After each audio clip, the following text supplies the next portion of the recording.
Igual UFO apresenta.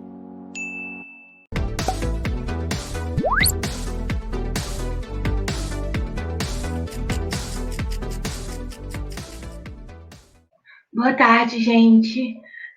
Nós estamos aqui hoje no nosso quinto workshop, que será sobre planejamento de estudos, procrastinação acadêmica e gestão de tempo estudantil. Hoje nós queremos primeiro agradecer a todos vocês pela participação.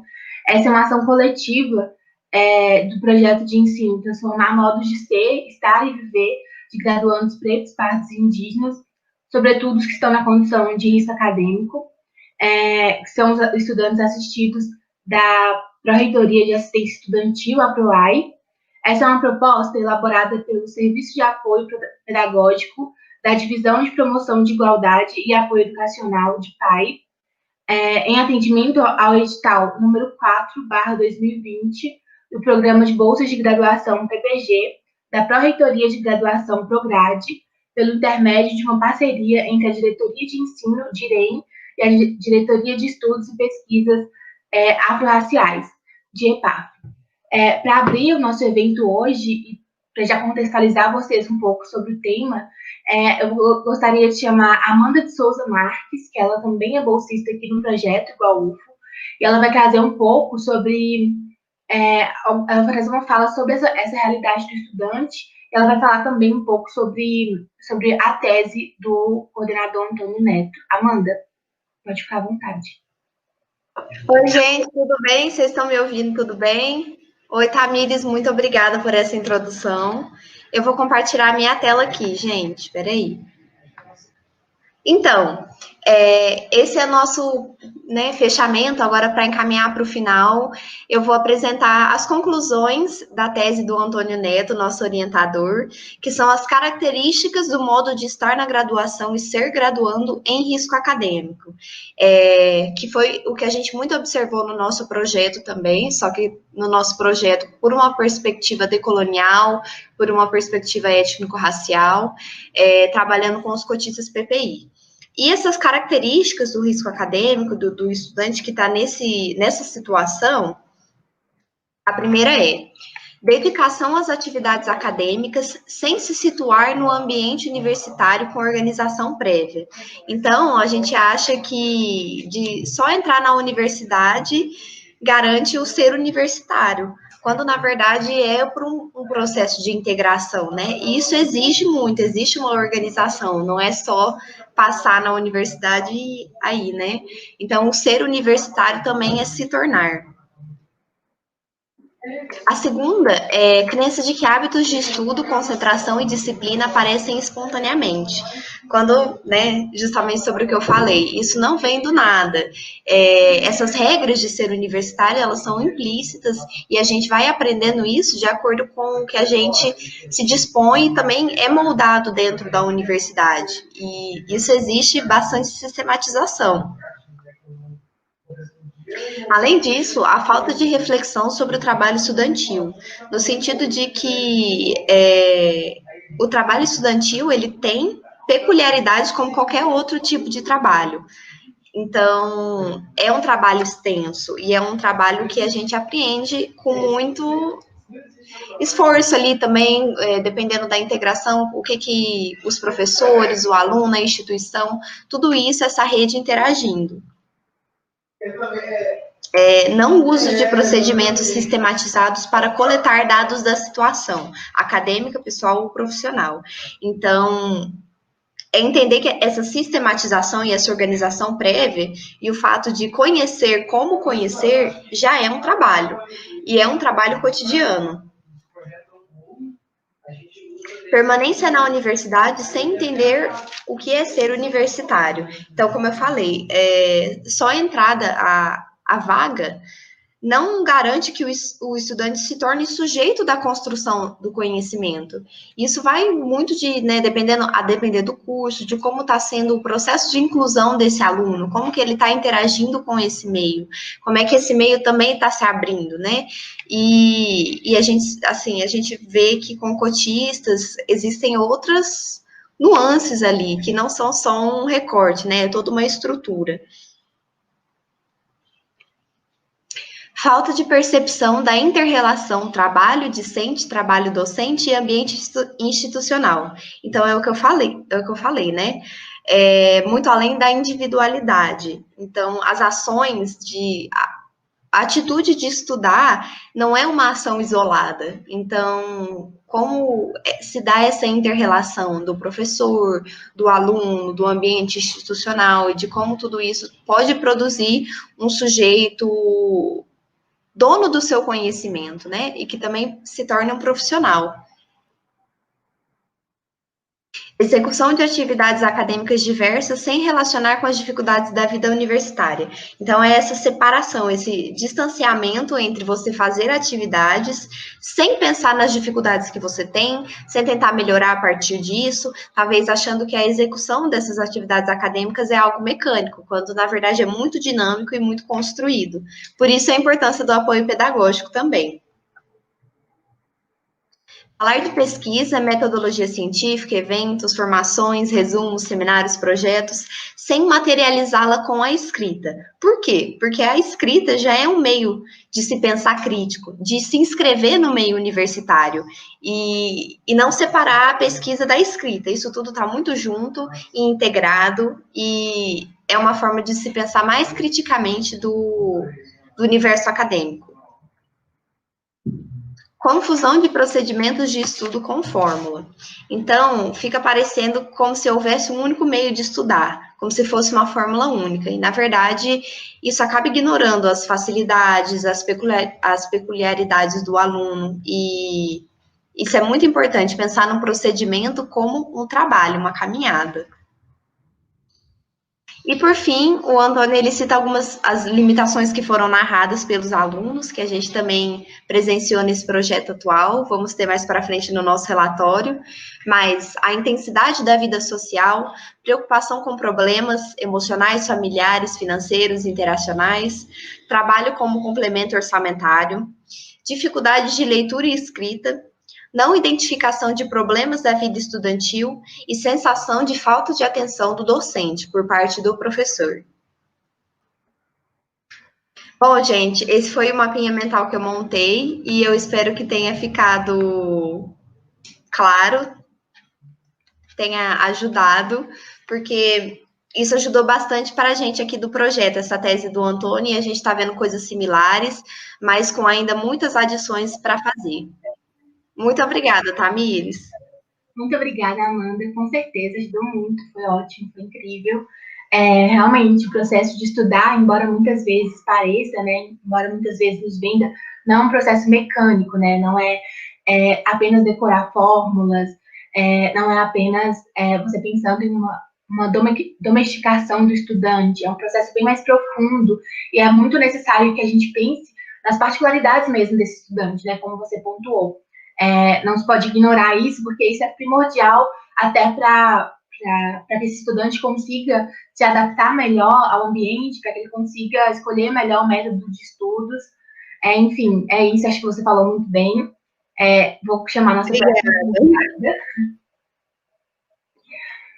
Gostaria de chamar a nossa próxima convidada no evento de hoje, a doutora Jane Maria dos Santos Reis. Ela é graduada em Ciências Sociais, tanto na modalidade de licenciatura quanto bacharelado, pela Universidade Federal de Uberlândia. Ela também é graduada em Pedagogia pela Universidade Federal de Uberlândia. É especialista em Ciências da Religião pela Universidade Católica de Uberlândia e em Metodologia da Educação à Distância pela Faculdade da cidade de João Pinheiro. Ela é mestre em Educação na linha de Pesquisa, Políticas e Gestão em Educação pela Universidade Federal de Uberlândia e doutora em Educação pela Universidade Federal de Uberlândia, na linha de pesquisa Política e Saberes em Educação. Atualmente, ela trabalha também na Universidade Federal de Uberlândia. Ela é professora, pesquisadora, formadora do Centro de Ensino, Pesquisa, Extensão e Atendimento em Educação Especial. Ela é professora também da Faculdade do Trabalho de Uberlândia, pesquisadora do Grupo de Estudos e Políticas e Práticas em Educação Especial. Ela é membro do NEAB-UFO, que é o Núcleo de Estudos Afro-Brasileiros da Universidade Federal de Uberlândia, onde ela atua como coordenadora de ensino. E ela também é membro das comissões de heteroidentificação de cotas raciais da graduação da Universidade Federal de Uberlândia. E eu gostaria de convidar a professora doutora Jane Maria para fazer a sua fala. Boa tarde. Boa tarde. Todos, Tamires. Primeiramente, eu quero parabenizar toda essa atividade, né, que não se resume a live de hoje, mas todas as outras, e de forma muito especial na pessoa do Antônio Neto, né, que é um dos idealizadores dessa proposta, e por isso estamos aqui hoje, e estendendo, né, esses agradecimentos e também as congratulações a vocês envolvidos, né, os estudantes, que de forma tão dedicada e empenhada estão aqui para a gente conversar um pouco sobre questões, assuntos tão caros à vida acadêmica, estudantil, e tão necessários para que os estudantes cotistas possam permanecer na universidade. Eu já posso começar, Tamires? Pode sim, fica à vontade. Tá bom, então vamos lá. Eu gostaria de iniciar, né, após as minhas saudações de boa tarde, agradecimentos e tudo mais, dizendo que eu só estou aqui porque quem mandou matar Marielle? Eu estou aqui porque João Pedro, Ágata, Beto, tantos outros importam, né? Todas as vidas importam, essas pessoas importam. Eu estou aqui porque somos Wakanda e por isso estamos aqui, né? Por inúmeros motivos que fazem a gente refletir sobre a importância, né, de estar dentro da universidade, democratizar cada vez mais esse acesso, só que como já foi colocado aqui no início, não basta estar, não basta entrar, não basta ingressar, precisamos permanecer, né, e essa permanência ela é desafiadora e precisamos nos organizar, né, para esse estar, para essa permanência. Então, por esses motivos, né, que estou aqui hoje e muito grata ao convite do Antônio. E para iniciarmos, né, eu acho que, assim, tenho certeza que a principal questão, quando a gente fala sobre desempenho acadêmico e que isso tem que ser planejado, sistematizado, né, e que precisamos nos organizar em relação aos nossos propósitos, nós precisamos também pensar nas possibilidades, que são desde as condições estruturais, quanto outras tantas que possibilitam que a gente permaneça nesses espaços, né? Então, essa permanência, ela precisa de estrutura, ela precisa de subsídio, e nós estamos aqui hoje nessa proposta por conta de um subsídio como esse, né? Esse projeto coordenado pelo Antônio, ele é em parceria com a Prograde, né, que é o programa em especial com o programa PBG, de bolsas de graduação, e que teve um recorte racial, né, entre outros. Então, por isso estamos aqui. Isso é planejar, isso é sistematizar, né? E por isso que é tão importante. E estou aqui acompanhando, né, o chat, inclusive agora Mônica, que é uma grande amiga, parceira de trabalho, que nos acompanha. Eu peço licença, né, quebrando o protocolo, de deixar um beijo para você, Mônica. Mônica sabe muito bem o que é essa luta antirracista. E pessoal, e falar sobre essa questão pelos desafios da permanência, né, e de pensar a equidade étnico-racial no ensino superior envolve uma série de questões, né?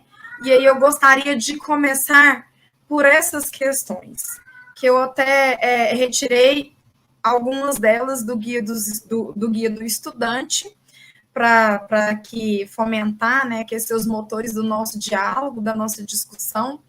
E eu gostaria de convidar vocês que na medida que eu for colocando a questão, eu sei que é rapidinho, mas é a forma que a gente tem de interagir, né, nesse ambiente virtual, eu queria colocar algumas questões em especial, e aí pedir que vocês interajam pelo bate-papo, pelo chat aqui, de algumas questões que são postas.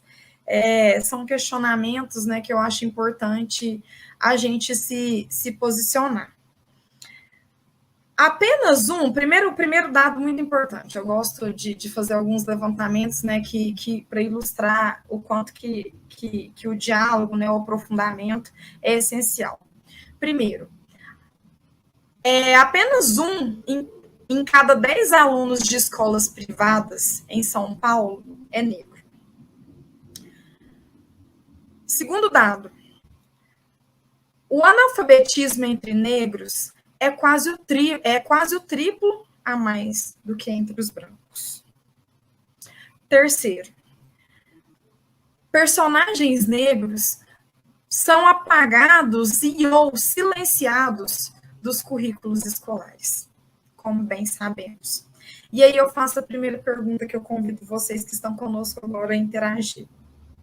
Né? Qual o número de professores negros que nós temos no ensino superior? Vocês têm? Quem já passou pelo ensino superior teve? Pode presenciar ou está podendo presenciar um aumento desse número de professores? Vocês acham? O que vocês acham? Está aumentando? Não está? Né? O que acontece em relação a isso?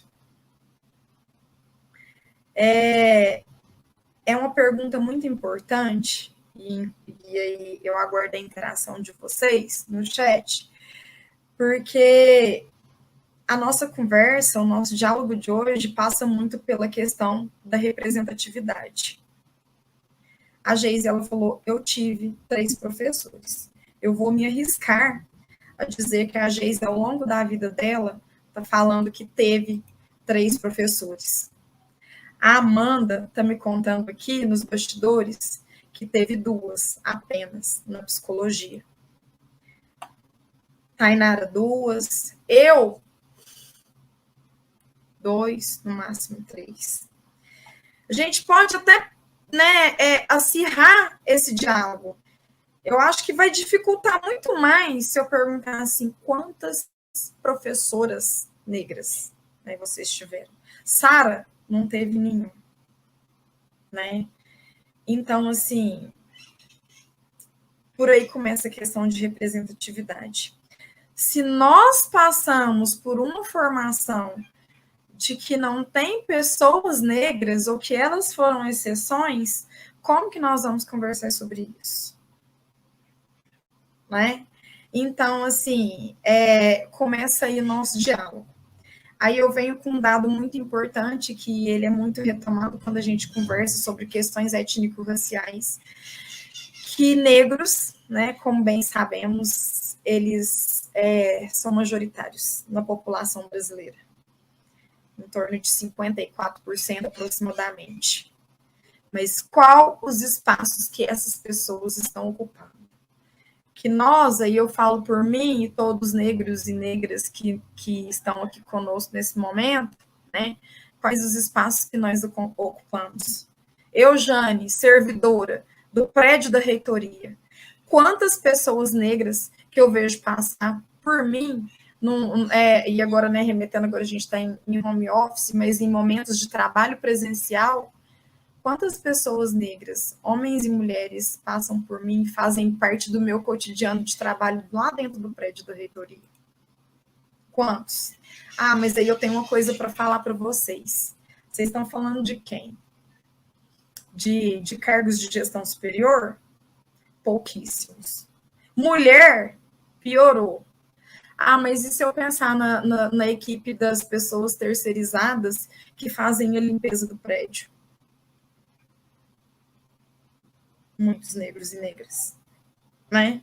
Então, assim, essa nossa conversa, ela passa por isso, né? Eu tô vendo aqui as pessoas se manifestando, né? Só existe uma pessoa negra na FADIR, eu não tive nenhuma no direito. Enfim, reflitam, reflitam junto comigo sobre essas provocações e sobre essas inquietações. E trazer esses dados, né, começar com esses dados, é muito importante, porque, vejam, a gente está falando de questões postas, quantitativas da nossa realidade. A gente não está imaginando. Nós estamos falando do nosso cotidiano, né? E aí vem a outra questão. Nós estamos falando da importância de cotas, de estudantes cotistas, né, de como gerir esse tempo e os estudos, sistematizar esse estar cotista dentro da universidade. É aí que está a complexidade, né? Pelo fato histórico dos lugares que as pessoas negras ocupam em nossa sociedade, né? Aí a Amanda coloca assim, aqui no bate-papo. Gente, eu vou tentar interagir o máximo com vocês, porque eu acho que isso é muito rico. Eu não planejei minha fala, assim, fechada, enquadrada, eu quero conversar. Precisamos conversar. E aí a Amanda coloca assim, e estamos falando de pessoas. Quando você começa a reparar quantas pessoas negras tem aqui, não dá para mudar mais o olhar. Amanda, eu falo muito, muitas vezes eu gosto de remeter, e vou aproveitar aqui o seu gancho, eu falo muito sobre o teste do pescoço. Façam sempre o teste do pescoço nos lugares que vocês estiverem. Eu faço muito isso. Eu estou num evento acadêmico, eu faço o teste do pescoço. Eu estou passeando nos corredores, vendo as placas dos formandos dos cursos em vários blocos da UFO, eu faço teste do pescoço. Eu estou no shopping, eu faço teste do pescoço. O que é esse teste do pescoço? Conto para vocês. O teste do pescoço é você colocar para dentro o seu pescoço nos diferentes espaços, salas, reuniões, onde se quer que você esteja, e fazer isso que a Amanda fez. Mas espera aí, quantos negros tem aqui? Quantos tem nesse shopping? Mas quantos são consumidores e quantos são trabalhadores? Né? E por aí vai. Gente, isso é educação antirracista. O nosso cotidiano, ele tem que ter isso. Nós precisamos ser afroalfabetizados. Afroalfabetizados. Que é esse cotidiano, esse dia a dia, né? Esse teste do pescoço, essas inquietações, essas provocações, que fazem parte do maior número de pessoas que constituem a nossa população. E é isso que é muito importante para esse momento. E para ilustrar, né, um pouco dessa nossa conversa, eu escolhi um breve vídeo para compartilhar com vocês, que já podemos aqui organizar para passar, compartilhar com o grupo, com as pessoas, enquanto a gente vai se preparando para fazer isso, essa projeção. Esse teste do pescoço, pensar os lugares que o negro ocupa na sociedade, a gente precisa contextualizar. E quando eu falo que a gente precisa contextualizar, é que, por exemplo, há inúmeras formas da gente iniciar esse diálogo de hoje, né? O diálogo de hoje, eu podia, por exemplo, iniciar a falar assim, gente, estamos falando de direito constitucional, que as pessoas têm de ter acesso às mesmas coisas, a saúde, a educação, a habitação e daí por diante. Né? E a partir da Constituição a gente tem esse regimento legal e etc. para falar sobre isso. Mas, para além dessas questões legais e formais, e que são muito importantes, obviamente, a gente precisa sensibilizar as pessoas. Nós precisamos somar essa luta antirracista. Estão acontecendo coisas muito graves, né?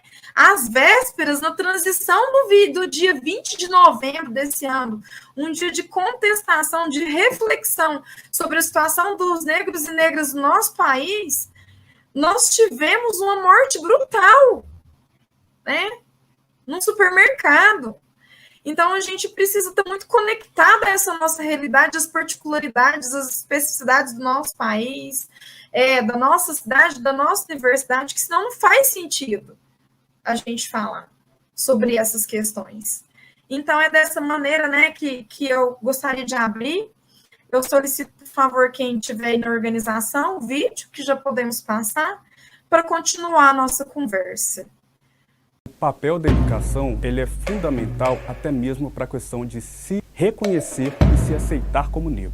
Nossa matriz de conhecimento sempre foi uma matriz eurocêntrica. Então, trazer o nosso conhecimento africano e afro-brasileiro é fundamental.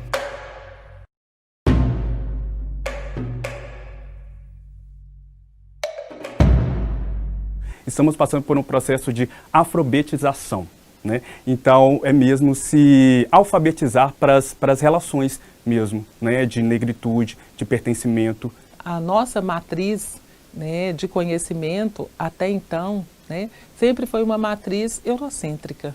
Então, trazer o nosso conhecimento africano e afro-brasileiro é fundamental. Fundamental para você construir um outro olhar, um outro repertório sobre os negros e negras que vieram trazidos nesse tráfico transatlântico. Se ver representado nos meios midiáticos, a gente quer se ver representado nos meios de produção de conhecimento, que muitos dos conhecimentos, mesmo que partem da negritude, eles ainda estão à margem.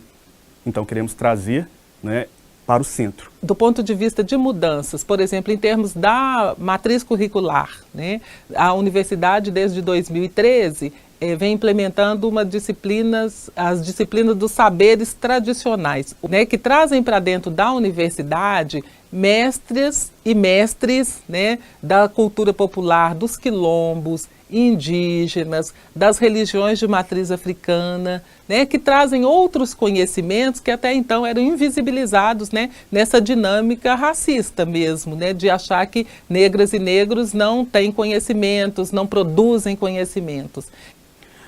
É fundamental a gente reconhecer nas artes as expressões, a corporeidade negra, que não é limitada única e exclusivamente ao samba, à capoeira e vários outros elementos que são evidentes em termos, né, de expressões negras no Brasil, né? As expressões negras, elas estão em outros âmbitos também. Se você vai a Ouro Preto, por exemplo, e observa todas aquelas estruturas, né, das construções coloniais e verifica se naquele tempo nós não tínhamos ainda toda uma formação para as engenharias. Quem construiu Ouro Preto, quem construiu essas cidades coloniais? Foram africanos trazidos, traficados, né, de África para o Brasil. Então, eles já tinham conhecimentos dessas áreas, né? A leitura que eu provoco nesse sentido de empoderamento é no sentido de poder, do verbo poder mesmo, de poder se autodeclarar como negro, de poder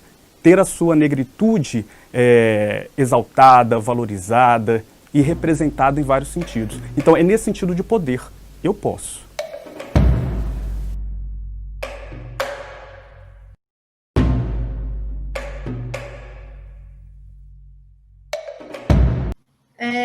Então, pessoal, os vídeos eu acho que são importantes, né? Dados quantitativos, vídeos e todos os materiais possíveis, ainda mais quando a gente está conversando, né? De forma tão horizontalizada, é uma conversa, né? Que a gente precisa aprender junto, avançar junto e conversar cada vez mais, é muito importante. Então, é nesse sentido que eu trouxe esse vídeo da UFMG, para a gente pensar, né, e provocar a discussão de que a gente só consegue avançar se a gente conversar sobre essas coisas, se no nosso aprendizado, se nos currículos, né, nos projetos políticos de curso, a gente valorizar essa cultura negra, para que as pessoas se sintam representadas. Então, se a vida inteira eu não tive uma professora ou um professor negro, eu tive um outro, como que eu vou me ver professora? Né? Como que eu vou me ver em outros espaços? Então, assim, a representatividade ela é muito importante. E tudo isso que a gente colocou até aqui. E aí agora, né, que nós contextualizamos essas reflexões iniciais, nós precisamos falar um pouco sobre o desempenho acadêmico, né, sobre mas o tema do projeto, de acordo com o que as meninas colocaram já, né, as estratégias necessárias para essa organização dos estudos.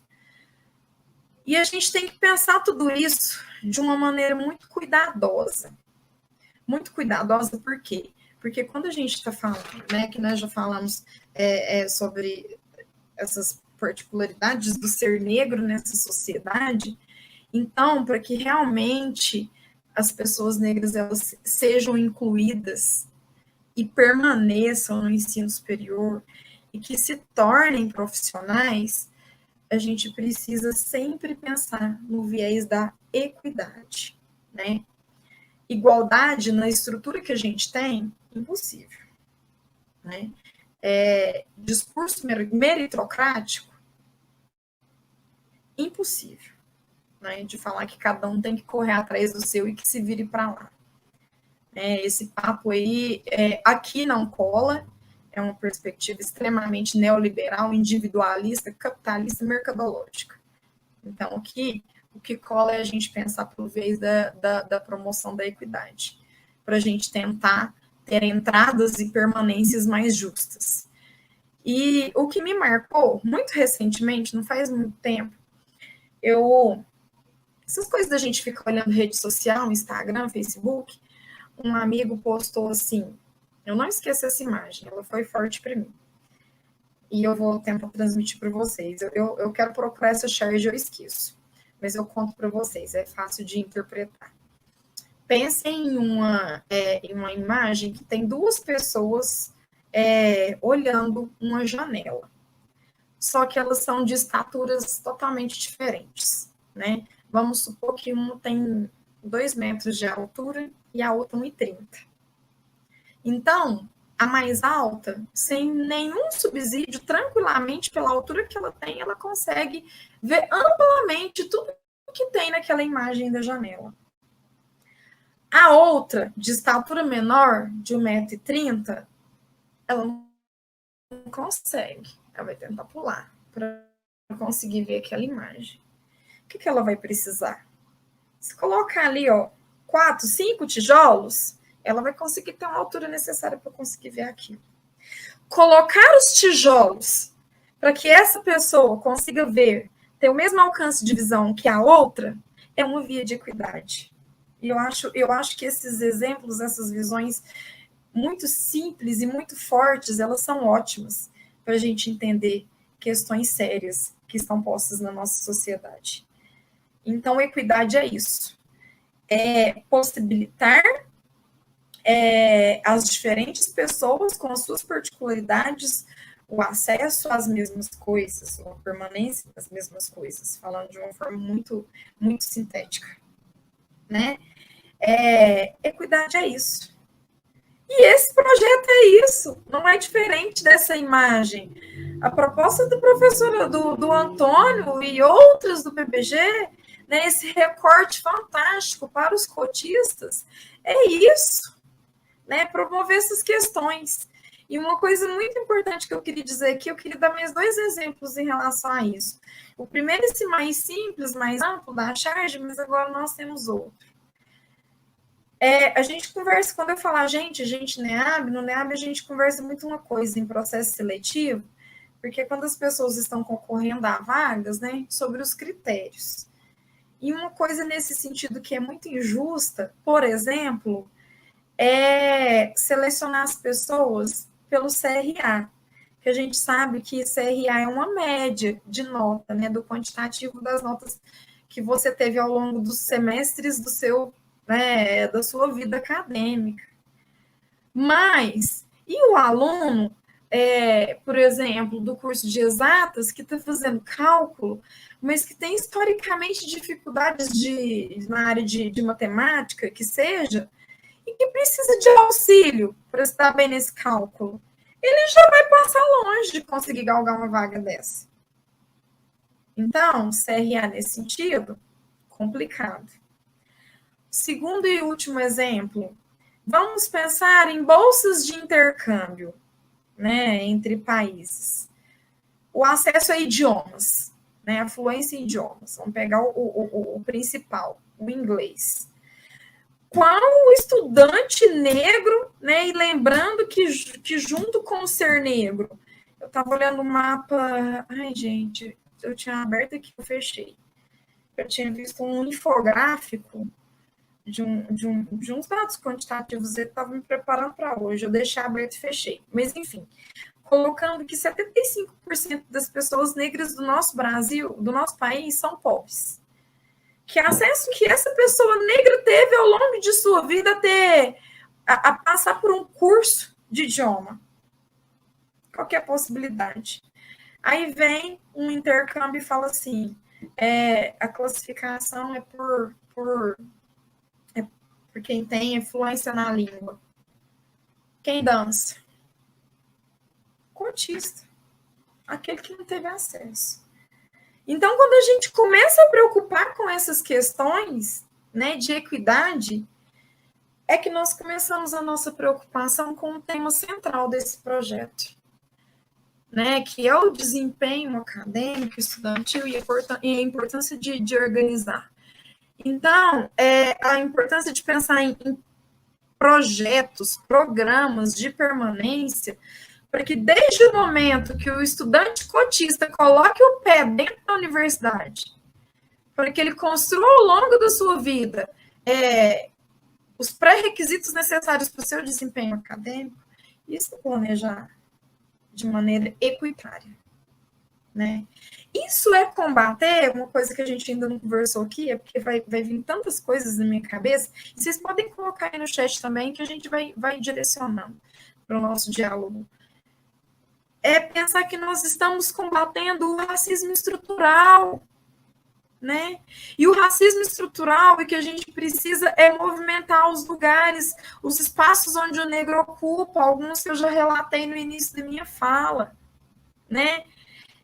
Garantir que os cotistas que estão ingressando na Universidade Federal de Uberlândia, eles tenham garantido do primeiro ao último período do curso, né?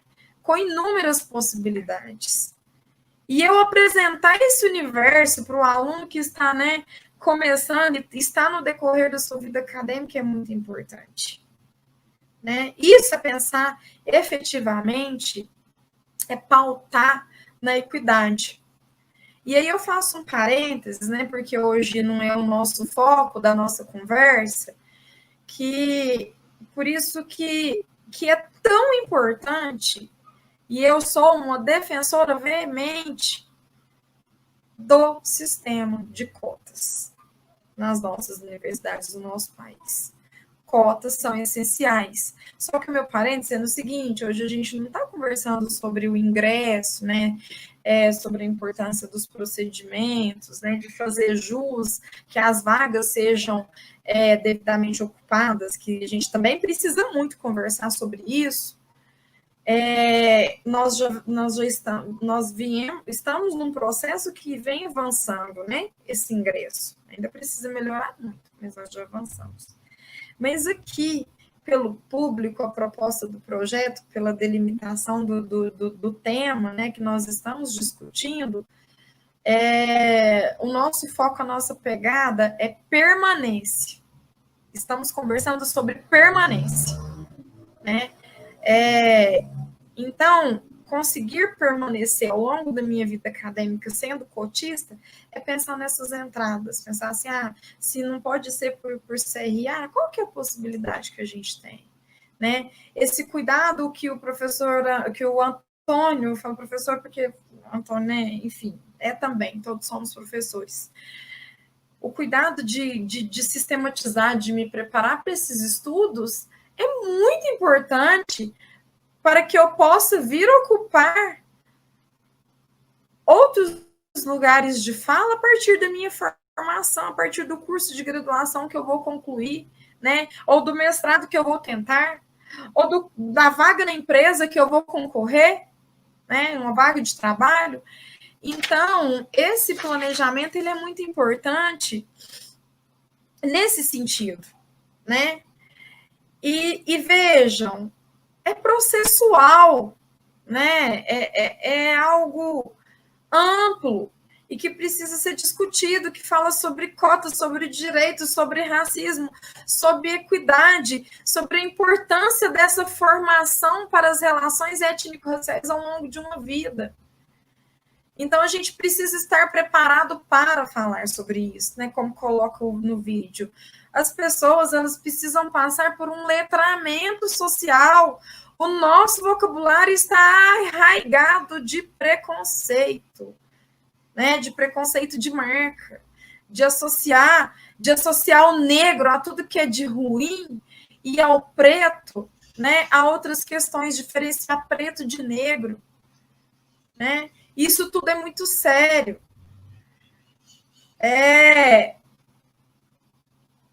Alguns exemplos que eu gosto de dar nesse sentido, né, do letramento racial, quando a gente fala de bens, né, de luxo, de relação capitalista, a cor do carro, ela é preta. A gente não fala que o carro é negro. Agora, quando a gente vai se meter pessoa, aquela moça negra, né? Ou então, enfim, não está vindo aqui na minha memória. Mas, enfim, alguns exemplos para ilustrar isso que eu estou colocando. Então, a gente pensar em permanência é isso.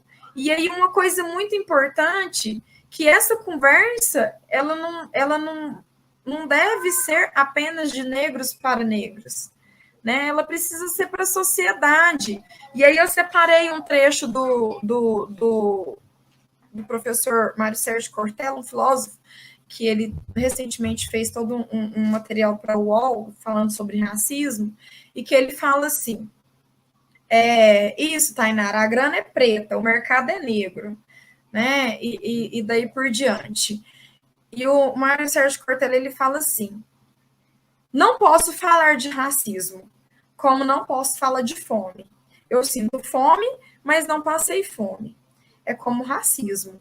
Eu não posso falar do enquanto vítima, mas eu devo falar sobre. E aí lembra da famosa frase lá da Angela, da Angela Davis, que ela fala assim, não basta não ser racista, precisamos ser antirracistas. Ser antirracista é isso, né? Eu posso não ser negro e eu não sou vítima, né, desse sistema, dessa estrutura, mas nós precisamos conversar sobre isso. E conversar com profundidade, né? E aí, dentro dessa fala, eu coloco o seguinte, eu gosto muito de fazer uma pergunta, assim como eu fiz, né? Que nós interagimos no chat, né? E ela é muito impactante, dependendo dos lugares que eu transito. Eu gosto muito de perguntar, né, de apontar algumas imagens, falar algumas coisas, como eu falei lá da minha realidade da reitoria, ou de um passeio de shopping, de pensar onde os lugares que o negro ocupa. Eu gosto muito também de fazer a pergunta, você gostaria, você que não é negro, você gostaria, você que não é negro ou negra, você gostaria de ser nessa sociedade que nós temos, com as particularidades do nosso país em tempos atuais, com as questões cotidianas, né, colocadas na mídia, da violência policial, né, do feminicídio, né, das mulheres negras e tantas outras coisas, né, quem quer ser? Né, quem gostaria de ser? E as pessoas assustam, falam, ou silêncio, ou falta de questões. Mas eu coloco isso e eu falo, Jane, eu amo ser negra, né? E eu tenho um desafio para o resto da minha vida, para além de ser UFO, né? Porque eu tenho orgulho de ser UFO, eu amo ser UFO. Mas antes disso, eu sou a Jane preta, que tem uma história de vida, né? E que eu preciso conversar sobre isso com as pessoas. E convido que outras também façam parte dessa conversa. E sabe por quê? Que tudo isso é muito importante, gente? E aí, eu não sei como que está meu tempo, se alguém puder me informar no chat. Isso é muito importante, no chat, me informar aqui nos bastidores. Isso é muito importante porque eu falo que hoje eu também tenho a seguinte reflexão. nós temos dois tipos de negros e negras. Nós temos pessoas negras de direito e nós temos pessoas negras de deveres. Aí, nesse sistema, na implantação desse sistema de cotas, e quando a gente fala de direitos, todo mundo quer ser. Né? Aí vale a pena ser, mas uma vaga no ensino superior, aquele curso concorrido, ou aquele curso que eu sempre quis. Mas aí, pensando bem, lá atrás, minha avó era negra, meu tataravô era negro. Não, eu tenho direito, sim, eu quero. Aí vai lá e se candidata. Negros de direitos nós temos sim, né? Tá cheio. Mas, já estou caminhando para a finalização. E o negro de deveres? E o que é ser aqui, ó, todo dia? Ter esse cabelo aqui, ó, com essa textura, ter a tonalidade dessa pele, com esses traços faciais, né, com esses lábios aqui, ó, sobressalentes, esse nariz alargado, que é tipicamente da raça, né, é tipicamente negroide, da raça negra. Isso aqui, o buraco é mais embaixo. Você possuir esse corpo e passar por diferentes espaços. E por causa de possuir esse corpo, ser questionado, né, das pessoas pensarem que essa pessoa, que essa mulher, que esse corpo negro, ela deveria estar lá como empregada doméstica, na cozinha ou em outras coisas, não menosprezando a profissão, não é isso. Mas esse corpo negro não serve para ocupar um cargo de autogestão ou de tomadas de decisões em diferentes ambientes. É disso que a gente está falando, né? Então, quando a gente fala de racismo, de preconceito de marca, de tantas outras coisas, né? Quando a gente está transitando na sociedade, quando o Beto foi assassinado, vou pegar o dele que é mais recente na minha cabeça, ele não estava com vó, com avô, com pai ou mãe para falar que um deles era negro, não. Era ele. Era pelas características dele. E é isso que está em jogo quando a gente está falando de recorte étnico-racial. Então, precisamos muito conversar, discutir, refletir sobre essas questões. Elas são sérias, elas são tensas, intensas. Já conversei várias vezes sobre isso, né? Em vários momentos a gente fica engasgada, às vezes até se altera, porque são questões muito importantes e válidas para que quem realmente, né, deseja implementar pela via da equidade o acesso e a permanência no ensino, nós precisamos conversar sobre isso e colocar o dedo nessas feridas. E aí eu vou parando por aqui para a gente continuar o nosso diálogo. Muito obrigada. Muito obrigada, professora Jane, foi ótimo. Toda a exposição aqui, né, você trouxe coisas muito pertinentes e que eu acho muito relevantes que a gente lembre mesmo. Quando você falou sobre a questão do assassinato da Marielle, que recentemente completou 1000 dias da morte de Marielle, sem que a justiça encontre os culpados, né?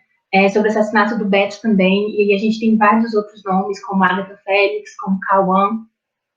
Eu acho importante que a gente não esqueça dessas pessoas, né? Porque são pessoas, e quando a gente esquece desse tipo de coisa, a gente está normalizando o absurdo, a gente está normalizando o inormalizável, né? E aí a gente bate mais uma vez naquela tecla da desumanização dos nossos corpos. Outra fala que você falou, que eu achei muito relevante também pontuar, é sobre como tá na moda ser preto desde que você não seja preto, né? Eu acho que o rap, as músicas, vem sendo muito falado sobre isso. E aqui no Brasil as pessoas gostam muito de ser preto por conveniência, em algumas situações. Mas uma coisa que eu sempre penso, né, que eu sempre falo, é que a polícia, ela nunca erra, sabe? Ela nunca se confunde com quem é preto ou quem não é. A violência, ela nunca se confunde com quem é preto ou quem não é. O preconceito, ele nunca confunde quem é preto e quem não é.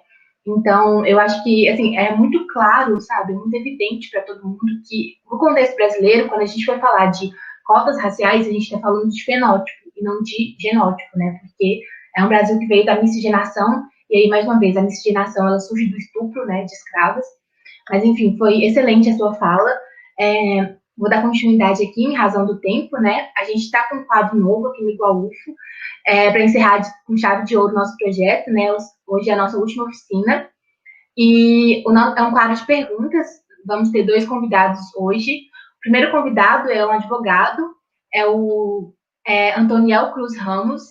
E por ser um homem negro, né, que já passou pela graduação, que já tem uma carreira hoje bem sucedida, né, pelos parâmetros que a sociedade coloca, a gente achou muito relevante trazer ele aqui para ele compartilhar um pouco da sua vivência, da sua experiência, para que talvez inspire outros estudantes, né? Como a professora Jane pontuou, a questão da representatividade ela é muito importante, porque quando a gente vê outra pessoa parecida com a gente, né, ocupando determinado cargo, a gente entende que a gente também pode.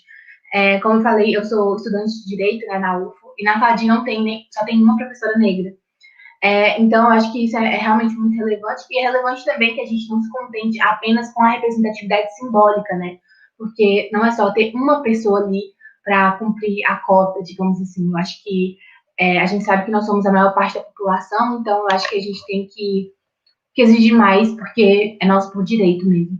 Eu vou começar a fazer as perguntas aqui para o advogado, e o Felipe já compartilha os vídeos dele com a resposta. A primeira pergunta seria para ele relatar um pouco sobre a vivência dele no período universitário, como ele escolheu o curso de Direito, como foi o seu ingresso e a sua permanência na graduação, se foi algo linear, se ele chegou a participar de atividades de extensão, se tem algum projeto que ele acredita que teve grande impacto na área dele de atuação hoje. Outra coisa seria o que ele considera imprescindível que os estudantes levem em consideração para futuramente conseguir um bom desempenho profissional. E, obviamente, aqui sendo um corpo que esteja dentro dos grupos socialmente minorizados, né? No caso, corpos pretos, pardos e indígenas. A segunda pergunta é sobre a carreira jurídica mesmo, que ainda é elitista e existe grande concorrência, né, na advocacia.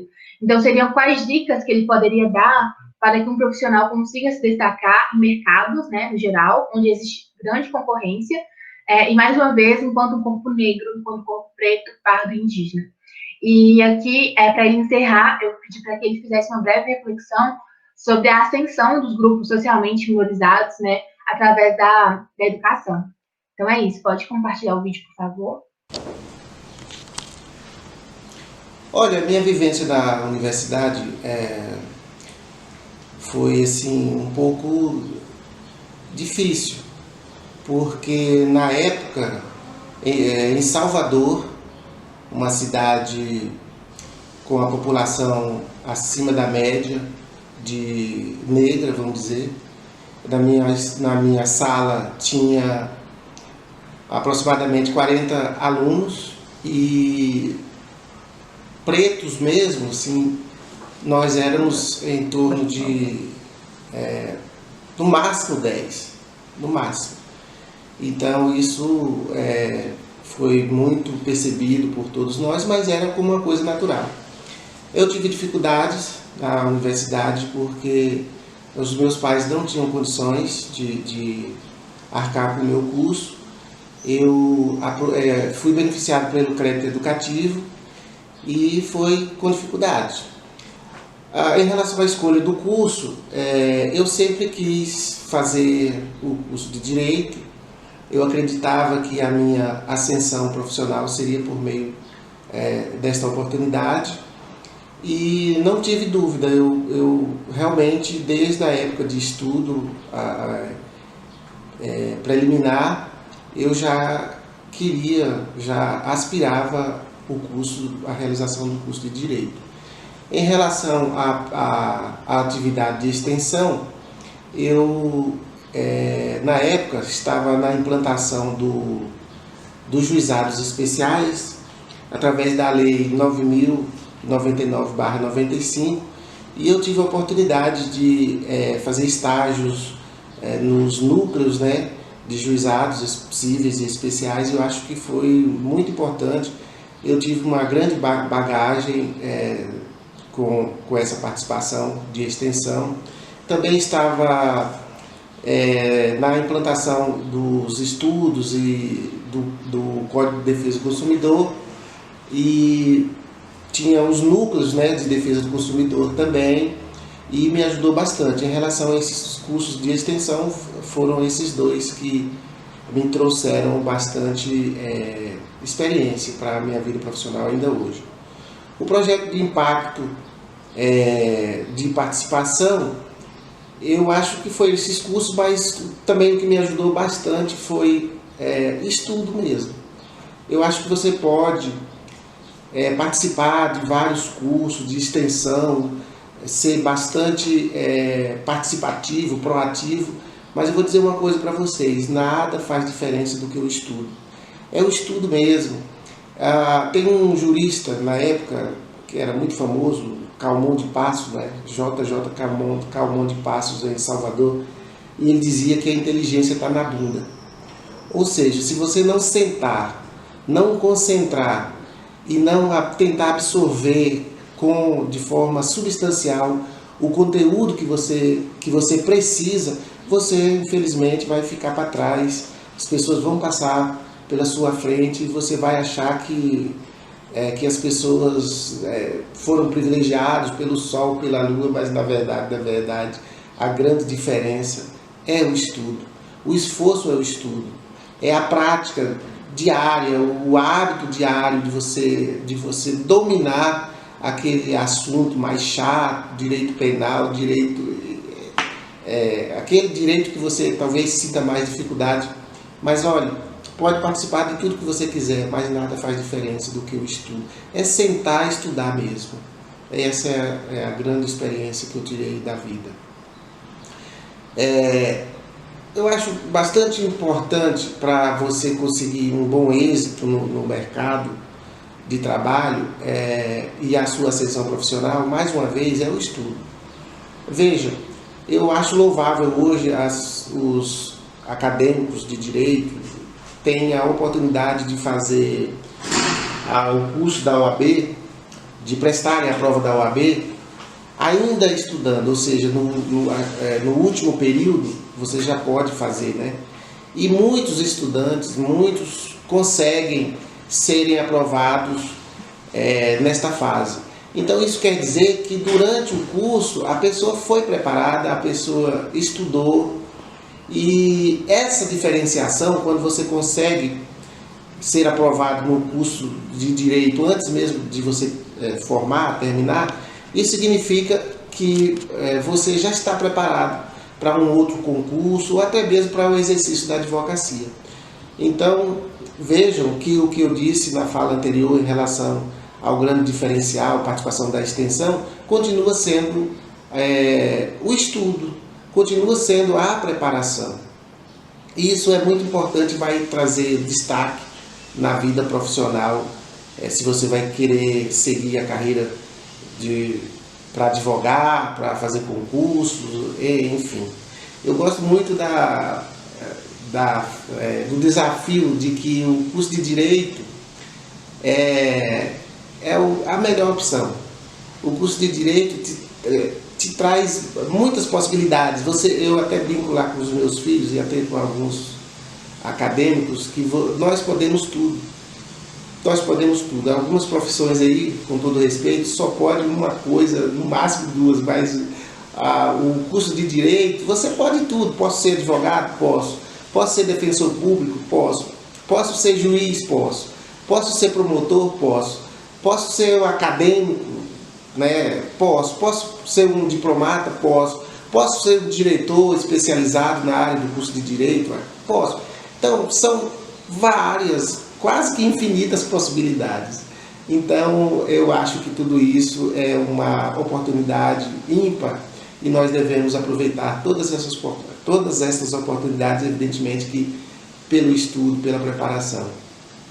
Outra coisa importante que eu poderia falar em relação à elitização da advocacia, em relação à concorrência e em relação à dificuldade que nós, negros, pretos, encontramos no mercado de trabalho.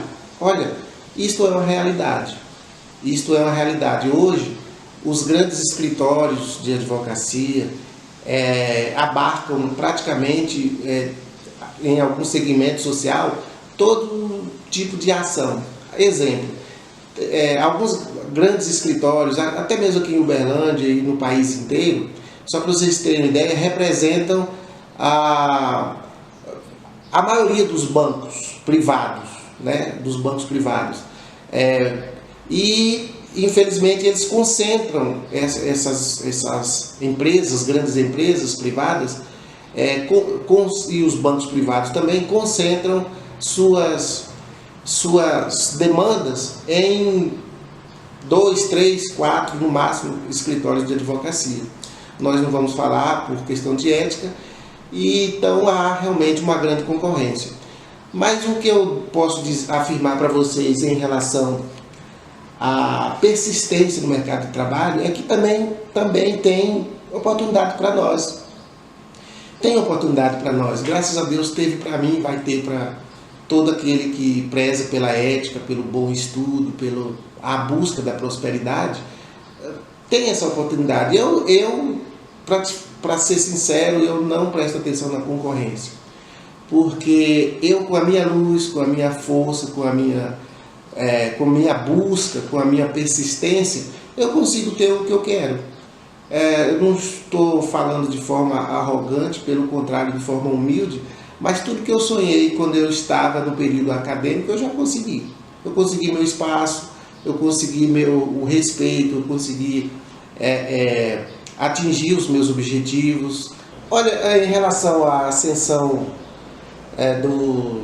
de nós, negros, pretos, ao curso, à inclusão, bem como a ascensão dos grupos socialmente minoritários, eu tenho a dizer duas coisas.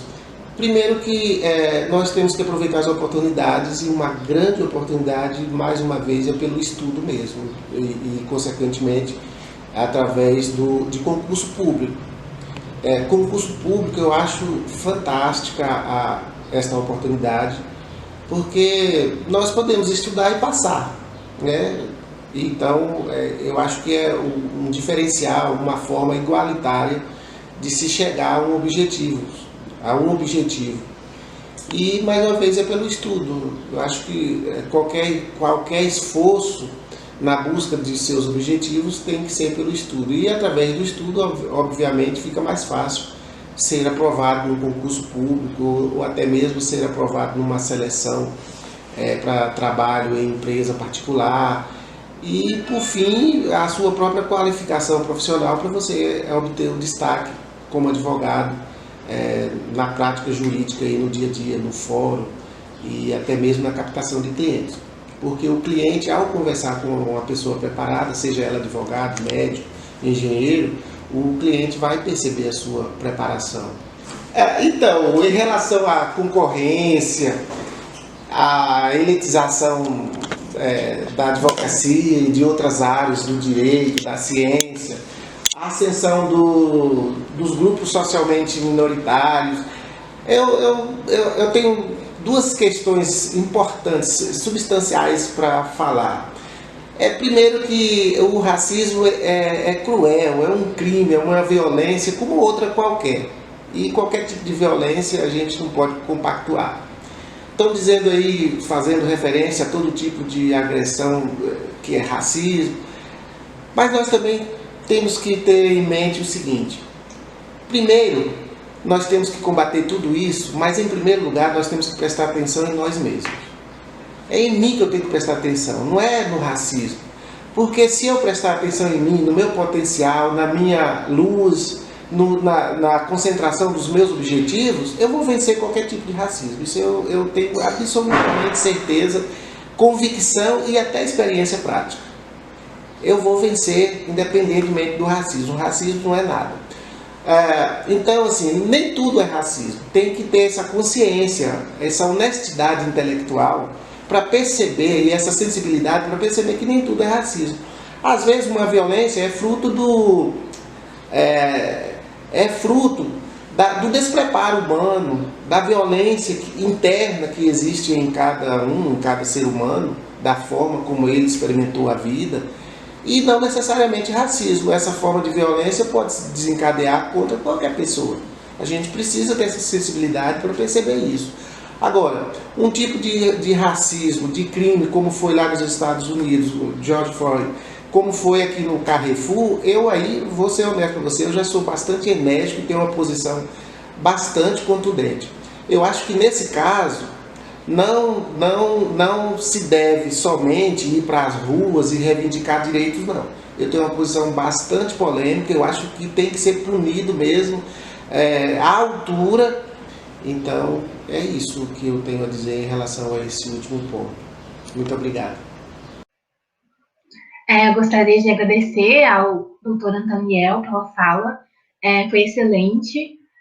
Agora eu vou chamar o nosso próximo convidado, que é o Felipe Trindade. Ele é bolsista aqui no projeto Igual UFO. Ele também é estudante, né? Então a gente trouxe 2 convidados com realidades um pouquinho diferentes, né? O Antoniel, que já é formado, que já está na sua carreira aí consolidada, e o Felipe, que está no caminho ainda, que está na graduação. O Felipe, por meio do seu trabalho nas artes visuais, ele sempre busca enaltecer e equiparar a representação do negro na arte. Ele estuda também assuntos étnicos e culturais das culturas menos favorecidas. O Felipe, além de negro, ele faz parte de vários outros grupos socialmente minorizados, né? Então, ele é um homem negro, gay, periférico. Então, ele realmente compreende, na prática, as demandas do que nós estamos discutindo aqui. A primeira pergunta é para o Felipe contar um pouco também sobre a vivência dele antes e depois do seu ingresso no ensino superior, quais os desafios que ele encontrou, né, quais foram os aprendizados também até então. O Felipe, a gente também pediu para o Felipe contar um pouco sobre as experiências mais marcantes durante a graduação, para além daquilo que é ofertado na sala de aula, né, como projetos de extensão, grupos de estudos, pesquisas e atividades complementares no geral. A segunda pergunta é sobre o contexto mesmo dele, né, na área de trabalho, porque nós sabemos que, historicamente, a sociedade brasileira sustenta certos estereótipos racistas, né, muitos inclusive. Então, no âmbito cultural, existe uma ideia equivocada de que o Brasil só tem bons artistas negros no campo da música, sobretudo no samba. Então, como futuro artista visual, né, quais as referências que o Felipe tem dentro da área, como ele se vê atuando nos próximos anos. Então, é isso para o Felipe contar um pouco dessa trajetória dele, acadêmica. Boa tarde, Tamires. Boa tarde a todos. Primeiramente, eu queria agradecer o convite. É muito bom participar do quadro. Vamos às perguntas propriamente ditas, né? Eu cresci numa família um pouco conturbada, né? Minha realidade não era muito tranquila. Eu sou de periferia, pobre, preto. Na minha família, ninguém teve curso superior antes de mim. Então, pode-se imaginar que eu não tive um incentivo assim tão grande para ingressar no ensino superior. Então, foi tudo muito complicado, tá? Minha trajetória, por ser preto e ser periférico, então piorou um pouco mais, né? Foi um pouco mais complicado, que eu vivi o racismo na pele, eu senti isso e posso dizer que não foi fácil. Eu vi bastante não, tive muitas portas fechadas enquanto eu procurava emprego. Foi um momento bastante complicado para mim, mas eu acho que foi importante porque foi o gancho que eu precisava para dar um rumo na minha vida. Eu sentia que eu precisava de um estímulo, mesmo que fosse um estímulo assim tão brusco. Eu tentava mudar a minha realidade, né? Cogitar alguma outra alternativa, e essa alternativa foi o ensino superior. Eu me preparei para a universidade, mas tudo de uma forma bastante complicada, porque eu não tinha um ambiente tranquilo para sentar e estudar. Teve até uma vez que, procurando emprego, eu consegui comer uma vaga no hotel. Fiz a entrevista, foram várias etapas de processo seletivo, eu passei todos, fui aprovado. Quando eu fui conversar para no início do trabalho, me falaram que eu teria que, para conseguir o trabalho, eu teria que cortar o cabelo e tirar minha barba. E ali eu percebi que isso era o racismo, porque não era um trabalho que eu precisaria cortar cabelo. Eu não trabalharia com alimento ou alguma coisa do tipo, que era um trabalho que eu não precisaria ter contato com público nenhum. Então, ali eu percebi o racismo assim, na minha pele. Então, esse tipo de negativa, sabe, que eu sempre sofri, me deu, sabe, aquela chacoalhada para eu tentar mudar de vida, e eu só conseguiria mudar de vida se eu mudasse totalmente a minha base. E minha base era a família, a vida que eu tinha, né? Então eu decidi começar tudo de novo, vindo para Uberlândia começando um curso que já era de proximidade comigo, porque eu sempre fui muito ligado à arte, então eu acho que foi... A arte me escolheu, não eu escolhi a arte. Acho que é meio romântico de dizer isso, mas é como eu sinto que é. Os maiores desafios que eu enfrentei são justamente independência, que eu tô morando em Uberlândia, né? Não estou aqui só para estudar. Eu sinto que agora minha vida é toda aqui. Então, o meu maior desafio é justamente manter uma vida independente de família, de qualquer outro vínculo, assim, e ter que contar comigo para tudo. Ter que contar comigo para estudar, ter que contar comigo para entregar os trabalhos. Então, o trabalho não para de chegar, a prova não para de chegar, então a gente tem que ter esse tipo de rotina. E no começo, para mim, isso era bem complicado, justamente por eu não ter costume, eu não tinha o costume de estudar. Para mim, isso foi muito complicado no começo, mas continua sendo complicado, mas a gente vai aprendendo e vai lidando com esse tipo de coisa. E também, questão financeira, eu sou bolsista assistido da UFO, então eu acho que se não fosse por esse incentivo da universidade, eu talvez nem estivesse aqui, porque é muito complicado você vir de uma outra cidade para cá, sem nada, só com uma bolsa e, sabe, começar sua vida do zero. Então, assim, a minha maior dificuldade no começo, uma das maiores, foi justamente me estabelecer na cidade e conseguir conquistar meu espaço. E o maior aprendizado que eu tive, o maior de todos, eu acho que é me conhecer, me entender como ser humano, talvez os meus limites, as minhas capacidades. Mas eu acho que a gente tem que respeitar o nosso corpo, a nossa limitação. E, além disso, também eu acho que eu aprendi a valorizar os artistas. Esse é um dos maiores aprendizados. Além de aprender a conviver com um grupo, sabe? A minha maior dificuldade era de conseguir me relacionar com pessoas e entender, sabe? Que cada um tem seu ritmo, cada um tem o seu jeito de ser. A universidade, para mim, serviu totalmente para entender, aprender a conviver. Eu tive muitas experiências boas e marcantes, sim. Mas eu posso pontuar que mais me marcaram foram posições que eu participei, tanto como expositor quanto na parte de montagem mesmo. Eu acho que entender todas essas etapas para acontecer uma exposição contribuíram demais com o modo como eu enxergo a arte hoje. Eu tive a oportunidade de mostrar meu trabalho para outras pessoas, que eram coisas que antigamente eu não fazia. Eu amava produzir, deixar guardar. Hoje eu mostro os trabalhos que eu faço no meu Instagram e acho que me ajudou muito também na questão de entender o meu processo criativo. Além de tiveram também manifestações que eu participei que, sabe, a gente vai vivendo e vai desconstruindo muita coisa. E a universidade, para mim, teve esse papel. Então, eu acho muito importante, para minha formação enquanto ser humano, participar dessas manifestações em prol do direito de pessoas negras, de gays, lésbicas. Eu acho que esse tipo de atitude, de estar ali levantando uma bandeira pela qual você acredita, mostra, além de mostrar a sua vulnerabilidade, também faz parte dessa minoria, ela mostra uma maturidade que antes eu não imaginava que eu algum dia teria. E também esse projeto Golf, do qual eu estou participando agora, tem sido bastante desafiador para mim. E eu tudo que eu faço, o projeto, são coisas que eu me desafio a fazer, sabe? Eu sempre tento trazer o melhor que eu posso. O projeto tem sido muito importante para mim. Olha, a gente sabe que realmente a arte negra ela é intrinsecamente ligada ao samba, ao carnaval. E a gente sabe que a gente produz muito mais do que isso. Claro que isso é muito importante, mas a gente também tem uma diversidade muito, muito grande de vertentes das quais a gente pode explorar. Eu acho que no campo visual, que é o campo, a gente tem artistas negros brilhantes e incríveis que, justamente por serem negros, eles não têm essa visibilidade que deveriam ter, né? Na universidade a gente aprende a arte a partir de um olhar eurocêntrico. E a gente sabe que o racismo velado das universidades, ele está muito presente, principalmente no campo acadêmico, né? Que você encontrar uma bibliografia negra é uma coisa muito complicada. É importante que a gente tenha artistas negros no qual possamos nos espelhar e nos inspirar. E justamente por isso eu trouxe alguns artistas que eu quero muito que vocês olhem e que vocês procurem, porque é muito importante pra gente, artista, ter um reconhecimento, né? Não é um meio fácil, principalmente para negros, então a gente tem esse dever de propagar esse tipo de mídia para esses artistas. Eu trouxe uma artista que chama Rosana Paulino, uma mulher negra, muito experiente, que ela tem um trabalho incrível, muito maravilhoso, que fala sobre pertencimento, sobre cultura étnica, identidade e ancestralidade negra, e eu acho muito importante que a gente volte o nosso olhar para esse tipo de produção, que esse tipo de produção diz quem a gente é. Outro artista que eu trouxe é o Bispo do Rosário.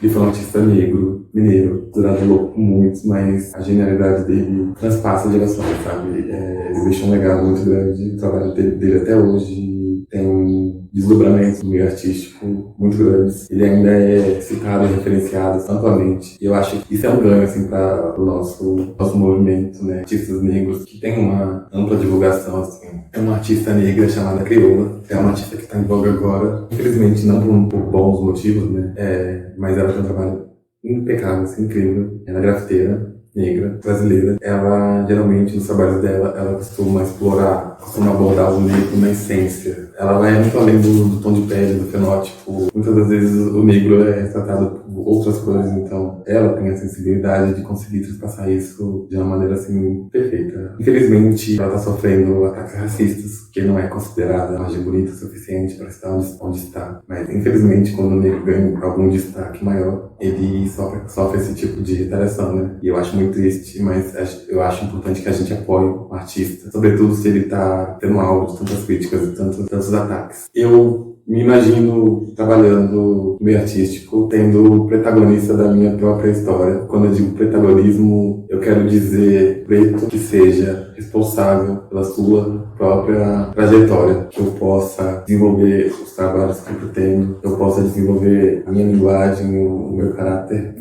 tudo dentro da minha ética e dentro do que eu acredito que seja o ideal para minha carreira. Também pretendo ser professor e pretendo incentivar os meus alunos, sobretudo aqueles negros, que eles também sejam os protagonistas das suas próprias histórias, que eles possam ter alguém, sabe, que possa ter referência para eles, porque até o momento eu não tive nenhum professor negro na universidade. Então eu quero que eles tenham um professor negro, 2, 3, sabe, muitos. Então eu quero que essa realidade mude totalmente. E é isso. Muito obrigado, Samir. Muito obrigado a todos. Muito obrigada, Felipe. Foi ótima a sua fala. Me senti muito contemplada também. Dando continuidade a nosso evento hoje, né? Eu gostaria de chamar o coordenador do nosso projeto, do Igual-UFO, que é o doutor Antônio Neto Ferreira dos Santos. Ele é doutor em educação, ele é técnico em assuntos educacionais na DPAI UFO, tem um currículo gigante, né? Foi basicamente a pessoa que deu início, o coordenador do projeto Igual-UFO. Então, Antônio, por favor. Oi, Tamires, tudo bem? Oi, gente. Que legal Olá. ter vocês apresentando, você está ótima. Então, nós vamos continuar o nosso trabalho aí. Vamos falar desse nosso quinto workshop, o planejamento de estudos, procrastinação acadêmica e gestão do tempo estudantil. Esse é o tema do nosso quinto workshop. O nosso objetivo nesse trabalho foi basicamente abordar a questão da equidade étnico-racial no ensino superior, interrelacionada com os procedimentos de estudar, aprender e pesquisar no ambiente universitário. A doutora Jane já falou aí brilhantemente na primeira parte, especialmente essa abordagem da questão étnico-racial, e eu vou me ater para dar continuidade ao trabalho, mas na parte específica, que é debater o desafio de articular a procrastinação acadêmica e a gestão do tempo estudantil, para gerenciar e realizar atividades acadêmicas por meio da elaboração e execução de planejamentos de estudos. Então, antes de... Gostaria de destacar rapidamente a importância que a doutora Jane falou, da entrada, da permanência justa na universidade. E gostaria de destacar que nós estamos num espaço para a elaboração de ciência em contexto universitário, que é a educação científica. Essa educação científica não ocorre espontaneamente, sabemos disso, apenas com a entrada do estudante no ensino superior.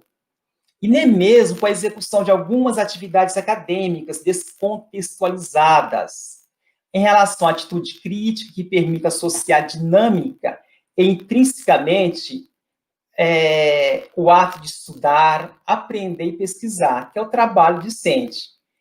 especialmente com o processo de sistematização da ação didático-pedagógica, que é o trabalho docente. É uma inter-relação complexa entre esses afazeres. Daí, eu vou trabalhar a segunda parte, eu vou dessa conotação da educação científica, porque nós estamos numa realidade que podemos mudá-la, claro, depende de nós, mas hoje o que predomina, o que nós temos, é uma educação voltada para a produção de conhecimento científico, como todos nós conhecemos, e isso não se dá naturalmente. Especialmente para os nossos discentes, pretos, pardos, indígenas, que são emergidos de um contexto sociocultural produtor, sutil da falta de equidade na abordagem didático-pedagógica do estudante cotista do ensino superior. Sim, sabemos disso. Sim, é uma realidade. Sim, temos que dominar, temos que nos instrumentalizar e ter ferramentas intelectuais adequadas para permanecermos dentro dessa universidade. Podemos criticá-la, podemos discordar, mas a realidade está posta. E ela vai se transformar com as nossas ações de qualidade. Nisso que eu estou vendo na fala dos estudantes cotistas. Do Felipe, que acabou de falar, incrível a fala do Felipe.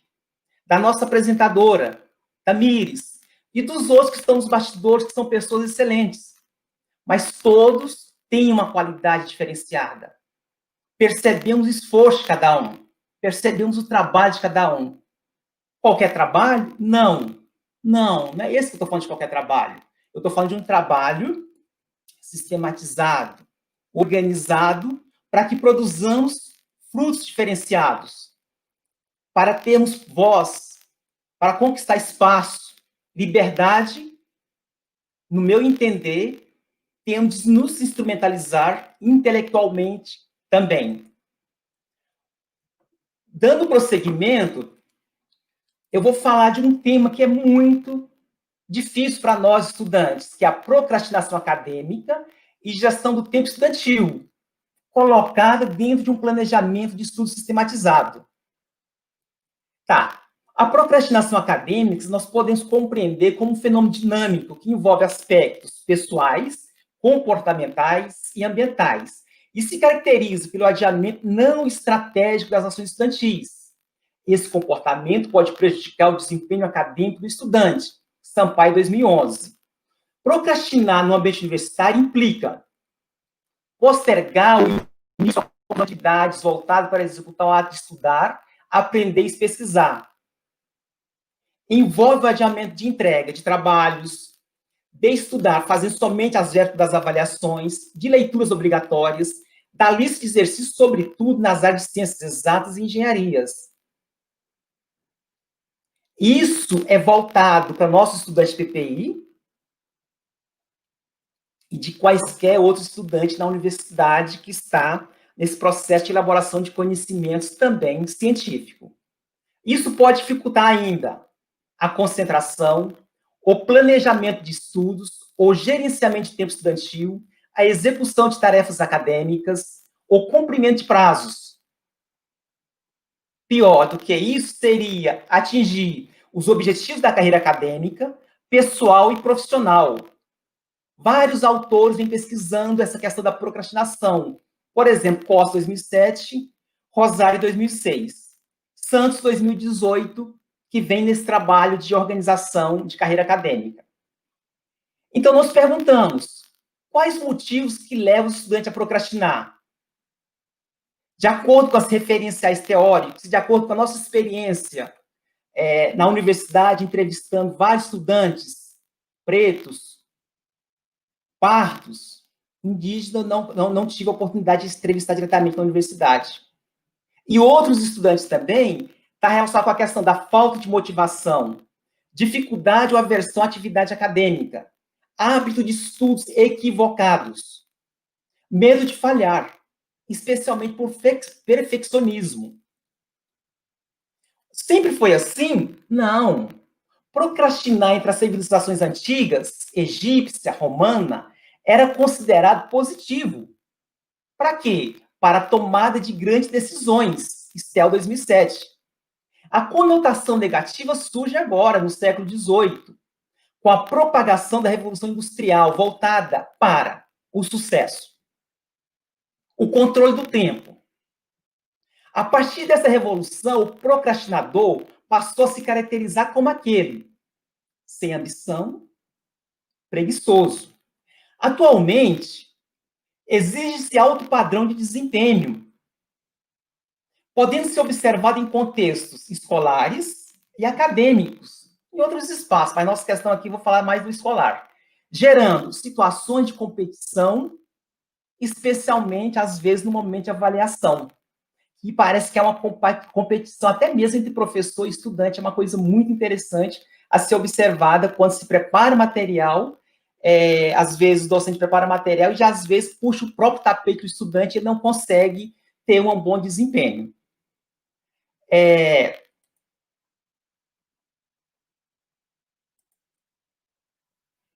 Vamos falar rapidamente da perspectiva da teoria social cognitiva, TSC. Toda situação deve ser analisada como um processo interconectado, que é determinado reciprocamente por influências ambientais, por fatores pessoais, pelo comportamento. Bandura 2008.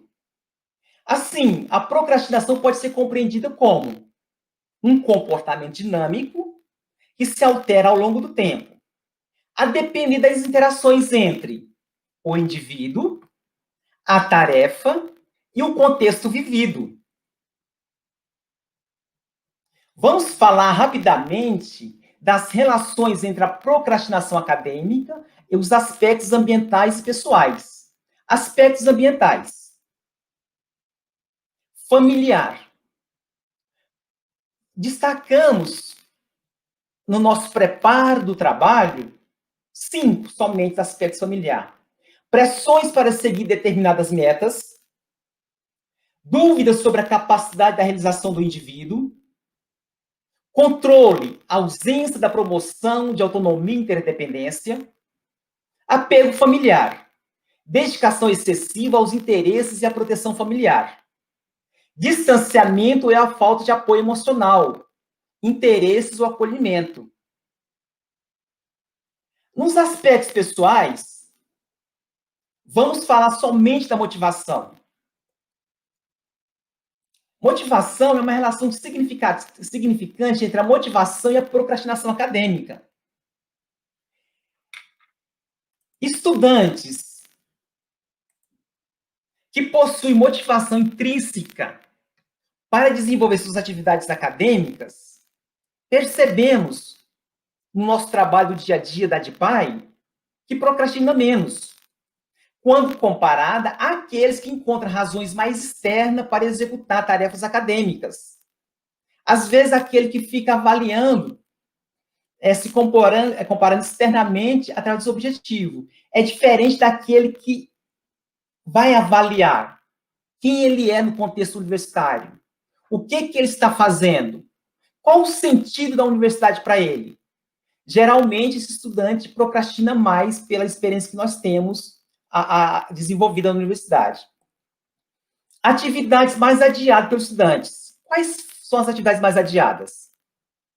Geralmente, a leitura acadêmica obrigatória, a escrita de textos científicos, resenhas, etc. Trabalhos acadêmicos como um todo, e os estudos para as avaliações. Geralmente são as atividades que mais se procrastinam no trabalho que a gente está desenvolvendo. O adiamento de tais atividades foi fortemente associado com o quê? Com o medo de falhar, com o perfeccionismo, com a falta de autoconfiança e com a alta ansiedade. E agora nos perguntamos, como os estudantes universitários podem evitar adiar essas tarefas até o limite do prazo?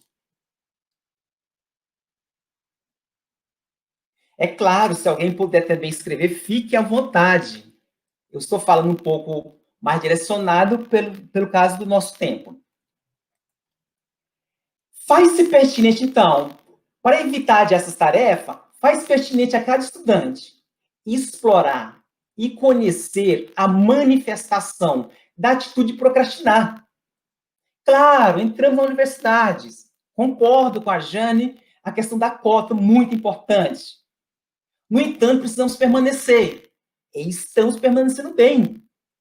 Temos dados de pesquisa que os cotistas não teve aquele problema de diminuir qualidade de ensino, coisa nenhuma. Pelo contrário, temos cotistas excelentes e vêm trabalhando. Claro, temos também aqueles que precisam de auxílio, nós estamos exatamente para fazer isso. E para evitar que esse ato de procrastinação que acontece conosco, seres humanos, precisamos estar atentos à atitude de procrastinar. Para isso, o que temos que fazer? O graduando necessita perceber em detalhes aquilo que o faz desviar das execuções de suas atividades. Uma vez que ele necessita constantemente de lidar com a organização de tarefas complexas que possuem, muitas das vezes, prazos simultâneos. Até mesmo a questão do trabalho, que é uma coisa desigual, mas nosso estudante cotista também, às vezes, entra como cota e precisa ainda continuar se trabalhando.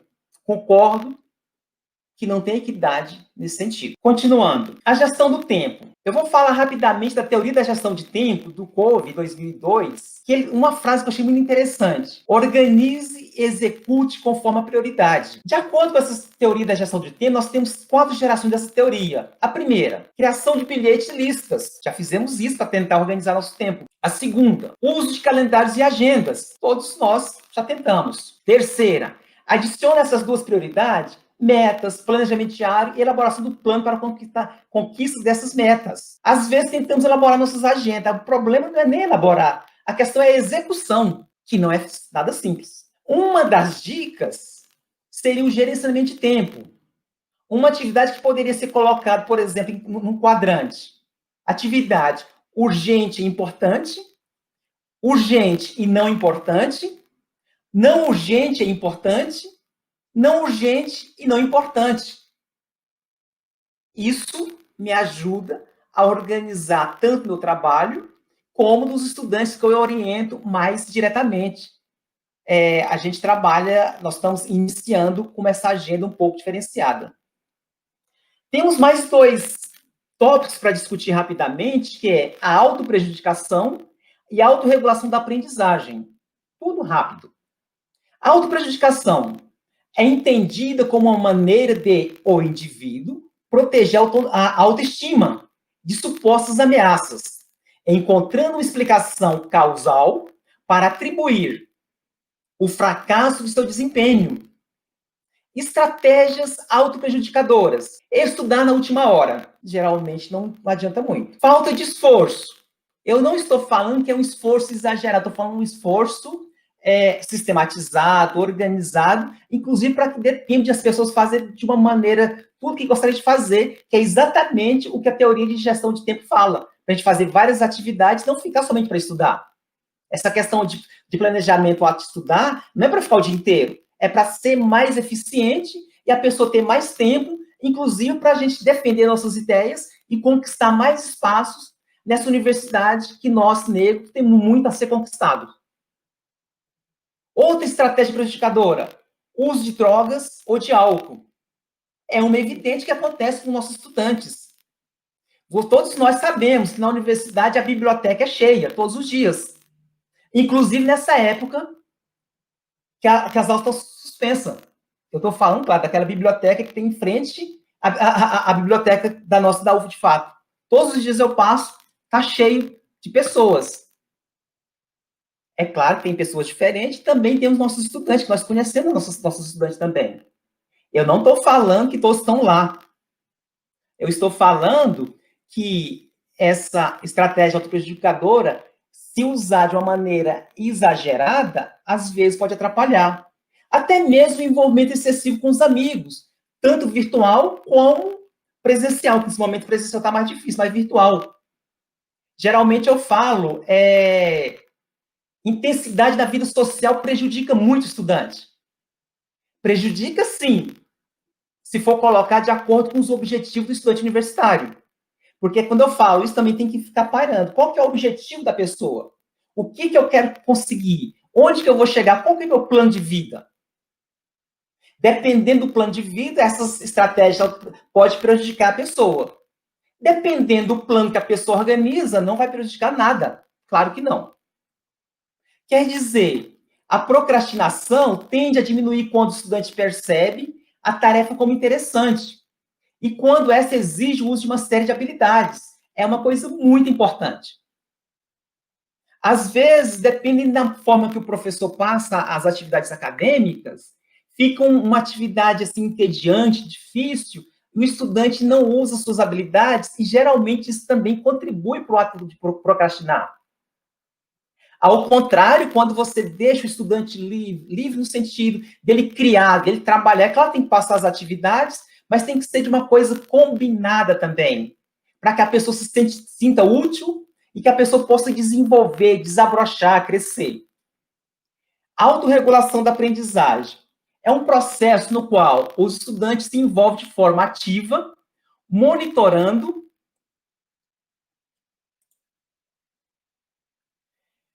regulando e controlando sua cognição, motivação, a fim de atingir o quê? Objetivos de aprendizagens. Rosário, 2004. Se entramos na universidade, se batalhamos tanto, eu vejo que um dos objetivos da universidade é a aprendizagem para o crescimento intelectual, pessoal e profissional do estudante. É preciso construir conhecimentos significativos. Quais são? Aqueles que mudam a maneira do estudante de ser, estar e viver. É mudar a atitude. Não dá para entrar num curso e sair da maneira como entrou. É preciso mirar a que viemos dentro da universidade. Para conseguir a autorregulação de aprendizagem, o que precisamos fazer? Primeiro, que eu acredito muito importante, conhecer sobre estratégia de estudos. Como a Amanda falou mais no início, muitos estudantes que não conseguem um bom desempenho, e eu só falo de desempenho porque nós estamos nessa universidade, nessa sociedade também excludente, mas nós falamos de desempenho, ainda que às vezes possa me confundir com uma outra fala, mas eu quero só falar do desempenho da pessoa. Ela precisa traçar estratégia de estudos. Não é qualquer estudo. É preciso pensar, e eu vou pensar de uma forma adequada, onde leva o crescimento do estudante. Para isso, um outro ponto, refletir sobre o próprio processo de estudar, aprender e pesquisar. Outro, monitorar e controlar a própria atividade em prol da aprendizagem, que é a gestão do tempo estudantil. Exibir crenças motivacionais favoráveis, como a percepção e orientação para a meta aprender. Santos, 2018. Walters, 2003. Finalizando, o que o estudante precisa mais especificadamente no meu modo de entender? Na maneira que nós trabalhamos na divisão de promoção de igualdades e apoio educacional, que tem eu e o outro pedagogo. Mais especificadamente, o estudante precisa ser incapaz de estabelecer, gerir e realizar atividades acadêmicas e pessoais com qualidade e tempo hábil. É um fato. Ou seja, dá conta de alguns aspectos que facilitam o processo de aprendizagem e a vida acadêmica. Como conseguir isso? Eu sei que não é fácil. Mas nós estamos também, se alguém precisar, para trabalhar o processo de orientação. Para isso, recomenda-se fazer planejamento de estudos sistematizados. Qualquer planejamento? Não. Eu acredito que tem que conter delimitação da real situação acadêmica do estudante. É preciso o estudante saber qual que é a sua realidade. O que está acontecendo? O que impede dele crescer? Quais os obstáculos? E uma coisa muito importante que nós, seres humanos, temos.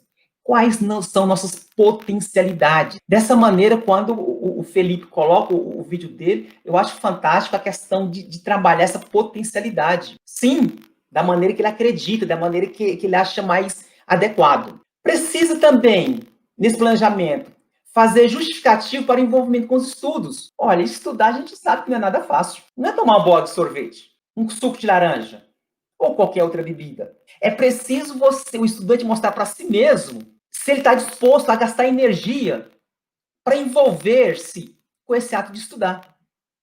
Depois que a gente consegue, fica até prazeroso, sim. Precisamos também estabelecer objetivos gerais e mais, objetivos específicos, com metas bem definidas, mensuráveis e atingíveis. Observa vocês que eu estou falando de um planejamento de estudo com suporte da metodologia científica que nós conhecemos até o momento. Estratégias metodológicas de acordo com o quê?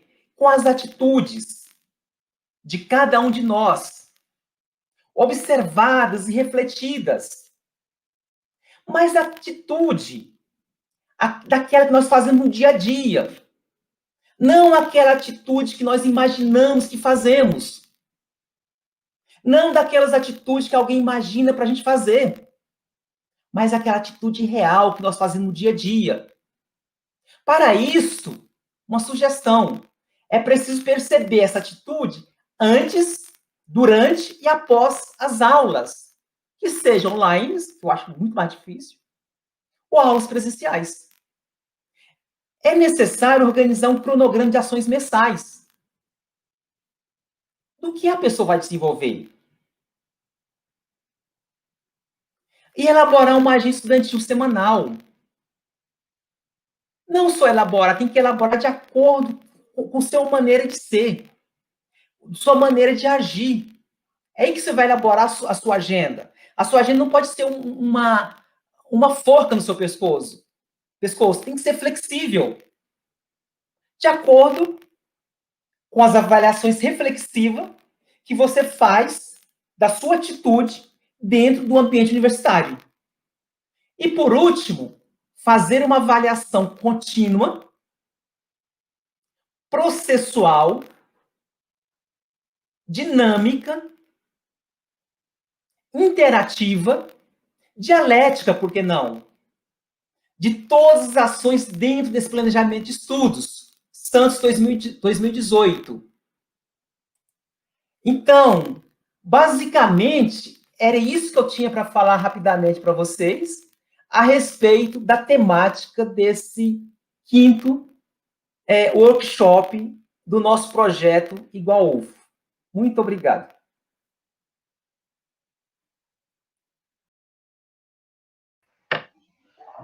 Muito obrigada, professor. Vamos dar continuidade aqui ao nosso evento, né, pela questão do tempo, mas a fala foi excelente, eu acho que trouxe vários pontos importantes, né, que vão ajudar todos os nossos estudantes aí. Para finalizar, como eu já pontuei, essa aqui é a nossa última oficina, né, o nosso último workshop do projeto, que ele se encerra agora no dia 22 de dezembro, e todos nós, bolsistas e colaboradores do Igual UFO, fizemos um vídeo curtinho falando um pouco sobre a nossa experiência aqui no projeto. Então, queria pedir para o Felipe compartilhar, por favor.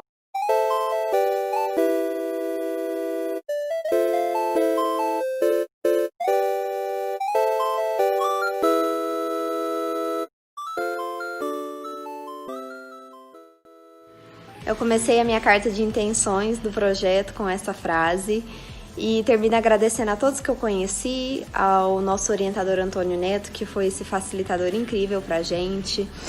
No final, o projeto foi breve, mas ele se estende e a gente vai construindo, principalmente para os pretos, pardos e indígenas que resistem nessa universidade. Eu estou muito feliz de poder fazer parte da equipe do Igual UFO, esse projeto que tem a iniciativa de oferecer um espaço de acolhimento, principalmente aos alunos cotistas PPI, para que na singularidade de cada aluno a gente entenda quais são os obstáculos que eles enfrentam e o que vem impedindo com que esse aluno tenha um bom desempenho acadêmico. E além disso, para somar no nosso trabalho, a gente vem organizando uma série de workshops com temáticas educacionais, com convidados excelentes, que também articulam a questão étnico-racial, para que esses alunos se sintam representados e para que eles busquem vivenciar a universidade de uma forma mais satisfatória. E eu acredito que o projeto só está começando e ele tem muito para crescer e se desenvolver e ainda vai beneficiar muitos estudantes da UFO. Gostaria de começar agradecendo a todos os envolvidos, especialmente ao Neto, por elaborar e levar esse projeto à frente. Queria dizer que esse projeto me trouxe uma liberdade criativa muito grande. Eu posso dizer que isso é resultado de algo que buscamos nesse projeto. A gente fala tanto sobre dar voz, dar espaço e conquistar o espaço, e esse projeto me trouxe justamente isso. Com certeza eu sei que esse é só o começo do projeto, eu sei que ele tem muito ainda a caminhar e eu sei que ele vai deixar um legado muito grande na universidade. Eu espero que todos que precisem busquem e continuem acompanhando a gente. Karina, sou colaboradora do projeto Igual UFO. Esse projeto foi essencial porque ele trouxe uma perspectiva totalmente nova para mim, poder conhecer melhor o meio acadêmico, os alunos, as dificuldades que eles enfrentam e principalmente poder ajudar. Foi uma coisa que foi muito gratificante para mim. Eu gostei muito do projeto, acho que ele é essencial. Quando eu me inscrevi no projeto Igual UFO, eu me inscrevi sem muitas esperanças e na expectativa que talvez a gente conseguisse ajudar 1, 2 pessoas. Isso para mim já era muito mais que o suficiente. Hoje, depois de todo esse processo, eu fico muito feliz de ver o tanto que a gente superou as minhas expectativas e que talvez a gente tenha conseguido plantar a sementinha que projetos como esses, específicos para pessoas PPI, são muito necessários e que a gente precisa dar mais atenção para essa população dentro da graduação. Olá, eu sou a Tamires, eu sou graduanda em Direito pela UFO e bolsista no projeto de ensino Igual UFO. O projeto termina agora, no dia 22 de dezembro, mas eu posso dizer que ele conseguiu suprir e superar todas as minhas expectativas, que já eram altas. Eu cresci em todas as esferas da minha vida, profissionalmente, academicamente, pessoalmente. Aprendi muito com todas as pessoas que fazem parte da equipe, que viabilizaram esse projeto. Aprendi muito com todos os estudantes que foram acolhidos. Aprendi muito com os palestrantes, com as pessoas que participaram do evento.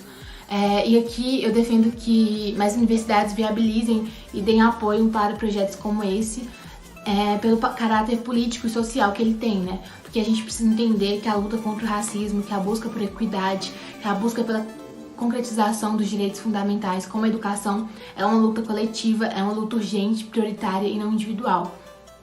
E aqui eu encerro com meu muito obrigado ao Igual UFO pela experiência e, enfim, é isso. Olá, me chamo Miade, participei do projeto Igual UFO como estagiário e queria agradecer muito ao professor Antônio Neto por ter me abraçado dentro desse projeto e também de colocar aqui a importância que é o Igual UFO, para além do NEAB também, que tem uma potência muito importante, para incluir, acolher os estudantes PPs da UFO. O Igual UFO também vem com mais uma porta, mais uma possibilidade para a gente se sentir representado dentro da universidade, encontrar nossos pares. Então, eu desejo vida longa a esse projeto e que possa ajudar, e desempenhar o papel nesse acolhimento com mais estudantes da nossa universidade. Muito obrigado. Ter participado do projeto Igual UFO foi muito enriquecedor. Pude aprender com a equipe de alta performance que o projeto se dispõe. O professor Antônio Neto é muito brilhante nessa condução, os voluntários, os estagiários, e eu acredito que um projeto como esse pode ser desenvolvedor no sentido acadêmico para que todos os alunos PPI possam participar e ter a sua alta performance desenvolvida. Parabéns pelo projeto.